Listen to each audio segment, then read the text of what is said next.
दोस्तों, जय श्री राम, जय गंगे मैया।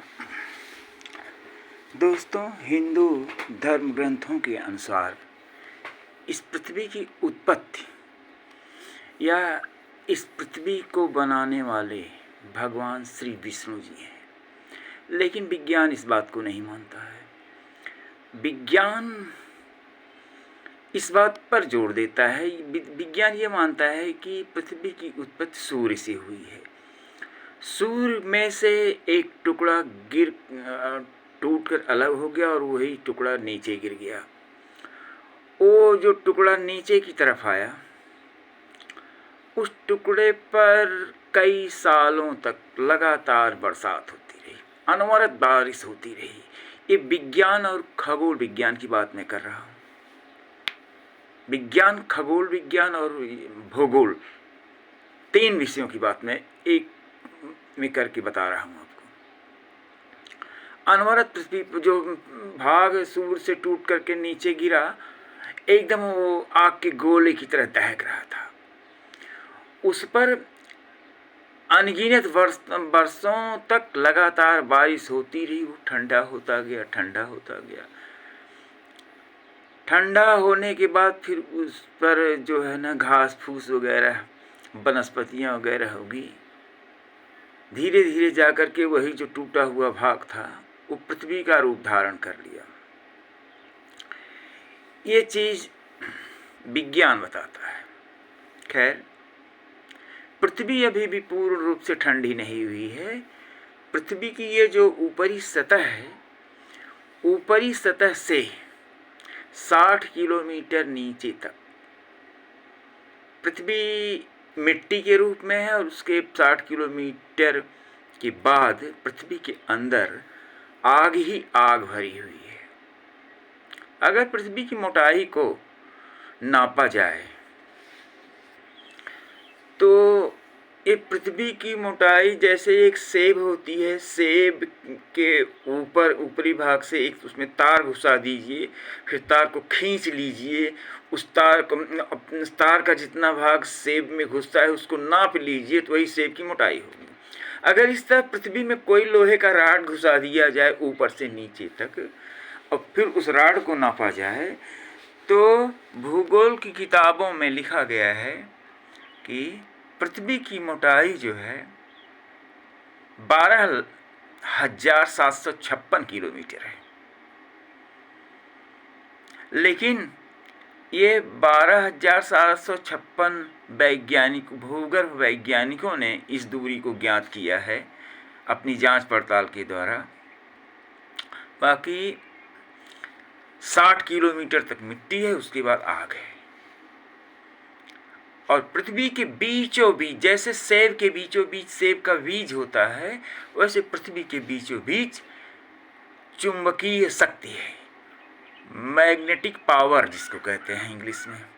वही मैग्नेटिक पावर जो है पृथ्वी पर उपस्थित सभी पेड़ पौधों को, पानी को, समुद्र को, नदी को, पहाड़ को, मनुष्यों को, जीव सबको अपने में खींचे हुए है। अन्यथा कोई पृथ्वी पर टिक नहीं पाता, सब हवा में उड़ने लगते। तो ये जो रहा पृथ्वी का इतिहास। पृथ्वी शुरू में जिस तरह से आज ये 7 महाद्वीपों में बटी हुई है, इस तरह से पहले नहीं थी। पहले ये कैसे पृथ्वी एक में मिली हुई थी, और वो जो भाग मिला हुआ था उसको पेंजिया महाद्वीप कहते थे। और इसी तरह से आज जैसे 5 महासागर, समुद्र 5 महासागरों में बटा हुआ है, पहले इस तरह से नहीं था। समुद्र भी जुड़ा हुआ था, और उस समुद्र का केवल एक नाम था, उसका नाम था पेंथलासा महासागर। लेकिन काफ़ी समय बाद पृथ्वी टूट गई, और टूटने के बाद पृथ्वी 2 भागों में बट गई। एक भाग का नाम पड़ा गोंडवाना लैंड, और दूसरे भाग का नाम पड़ा अंगारा लैंड। गोंडवाना लैंड का एक नाम जम्बूद्वीप है, और अंगारा लैंड का दूसरा नाम लॉरेशिया महाद्वीप ही है।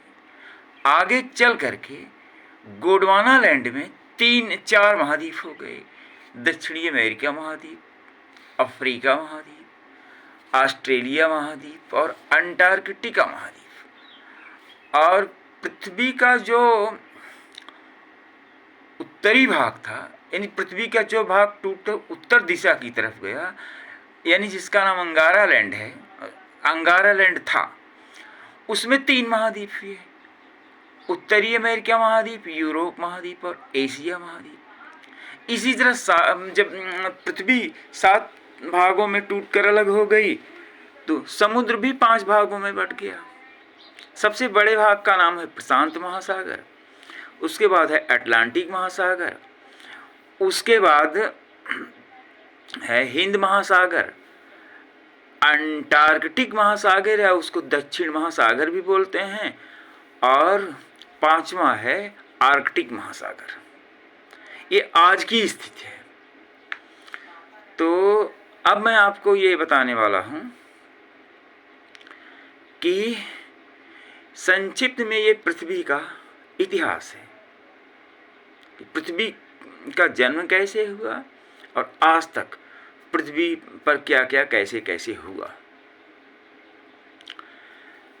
आप लोगों को मैं ये बात इसलिए बता रहा हूँ कि विशेषकर ये मैं विद्यार्थियों के लिए बता रहा हूँ, और सभी हर कोई इस बात को मतलब जानकारी के लिए रख सकता है, क्योंकि आम जनजीवन में हर आदमी के लिए आवश्यक है।